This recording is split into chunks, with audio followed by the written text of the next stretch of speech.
سلام علیکم تماشاگران عزیز و هواداران شبکه کاروان عمر. امیدوارم که خوب هستید و بر شما سلامتی خواهان هستم.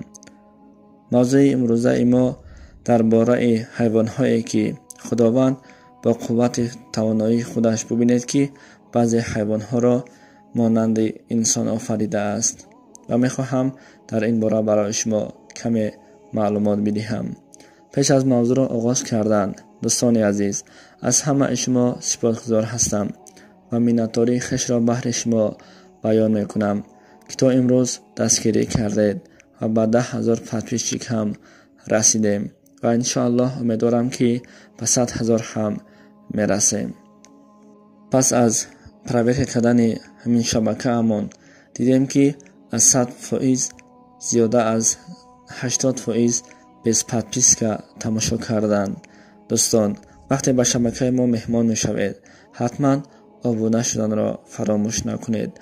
مقصد لایک گفتن ما آن است که مثلا شما لایک میگذارید و دیگران از نوارهای ما با خبر میشوند. نوارهای ما شما را از راه بد میگرداند و به راه راست هدایت میکند. امیدوار هستیم. بعضا در سامانه‌های اجتماعی میبینیم که بعضی حیوان‌ها مانند انسان هستند، یعنی که خداوند چنان آفریده است که برای ما و شما و برای دیگران باید عبرت شود. البته اینها همه معجزه هستند، زیرا خداوند به هر کار قادر و توانا هست.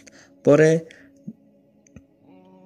در صفحه اینستاگرام یک نوار را دیدم که ماهی چهره اش مثل چهره انسان بود و عینی حال یک رسم را دیدم.